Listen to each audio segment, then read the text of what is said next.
Hürmetli vatandaş, bugünkü leksiyalarımızı başlayımız. Leksiyada Sadakadır Rozi. Washington'da sözdeyimiz bugünkü islaha. 2021 yıl 4. ayının 12. günü hürmetli vatandaş. Bugünkü vaziyet doğrusu üzemle vaziyetini sözler. Çünkü sözlüğü leksiyemde 4. ayının 25'i, 4. ayının 22. günü de geçirinler beni vatandaşlar.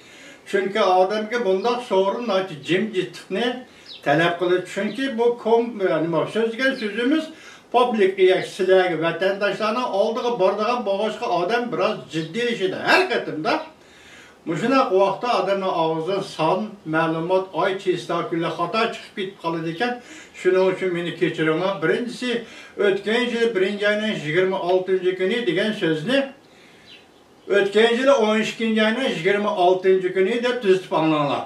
Ondan keyingisi 3. ayının 22'si, 3. ayının 25'i diyen sözler. Şunda sözlünüş gerekli de 4. ay deyilip gidip beni o çağın beni afa kılanlar hürmet vatandaşı.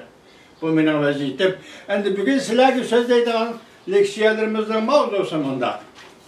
Antony Blinken, Amerika Koşmuş Ştatları Devlet İşler Katibi, Cumhuriyet Partiyası Jukumluk Bürosu'nun destekli mezgili de kılıdığın işini kılmadı deyip gösterdi. Mavzulu haber 4. ayının 11. günü büyük irator biti ilan kılındı haber. Bundan başlar. Amerika Koşmuş Ştatları Devlet İşler Katibi Antony Blinken 4. ayının 11. günü Cumhuriyet Partiya hakimiyetine Jukumluk Bürosu partılığın destekli mezgilde kılıdığın işini kılmadı. Bütün dünya seyye mütehassislerine virüsün ahvalını eğitip vermedi. Mütehassisler virüs ahvalını tekşiriş için Cumhur'a Wuhan'a vaxtını yetip baralmadı ve bu işlerden bəhrəmən bolalmadı deyip gösterdi. Dünya Seyye Teşkilatı virüsün mənbi doğrusudur ki dökülatı da virüsün kiliş mənbini hiç vermedi. Devlet İşler Katibi Antony Blinken mundaq dedi. İşini mən ki Cumhuriyet Partiyası bu virüsün mənbəsini yaxşı bilir. Kapital xiyol gizlini mundaq gösterdi.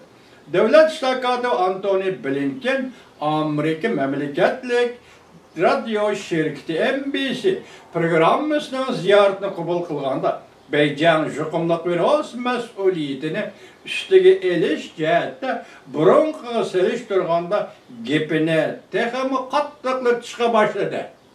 Yani qattıq sözleşke başladı. NBC riyasetçi çak tut mundaq sol koydu.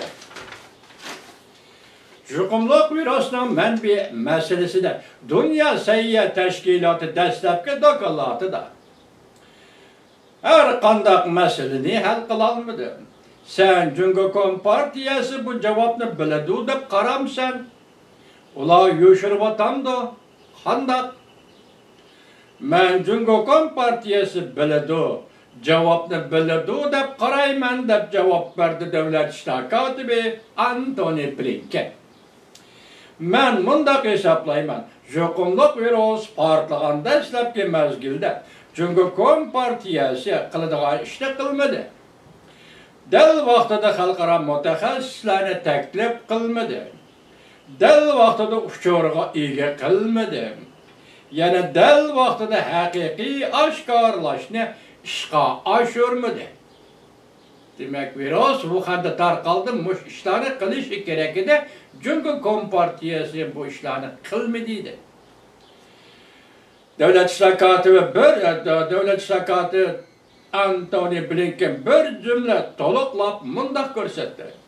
Sual, Amerika Jukumluk Bürosu'nun konkret mənbini izlep tepişine kapaletki ega kılamdı, hem dünyaga jakarlamdı. Bu sual eğer sual vatandaşım o. Esinizde bolsun, şəpirəmdən çıxıb getdi deyiş bilen, işxanadan çıxıb getdi degen sözün asmazdı mən pərqva vatandaşım o. Gep hazır, aşının üstüde ketib atıdı vatandaş. Hem dünyaga jakarlamdı. Devlet İşler Katibi Antony Blinken cevap qaytırıp mundaq görsət. Biz şundaq qilishimiz gerek. Demek tekşürüp tapımız, tekşürüşlü kapaletki ilgi kılımız ve hakiki ahvalga erişkendi, menbege erişkendi biz bu ne? Tüten dünyaya jakarlayımız. Şunda kılışımız gerek dep hesaplayman. Bizden şunda kılışımız zörür. Biz zaten nime üçün şunda iş yüz berdi. Bunu talak bilişimiz gerek. Dünya Seyyah Teşkilatı Şıkımlık Bürosu'nun menbi doğrusu da gödökülatını 3. ayının 30. günü ilan kıldı. Bürosu'nun menbi doğrusu da hiç kandak hüküm çıkarmadı. Şuna kayıtı tekşürüş gerek bulup kaldı. Belki adetten taşkırı tekşürüş elip beriş için cümgoğa tekşürüş ümiki evetilidir.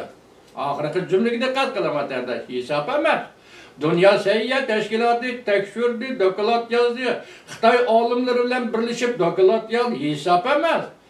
Biz bunu tanımayımız, kayıta tekşürüş ümiki. Mütehassislerden Wuhan'ga kayıta tekşürüş ümiki evetimiz. Meselenin ağırlık noktası bir şey. Devamını Allah'a hürmetli kötüler.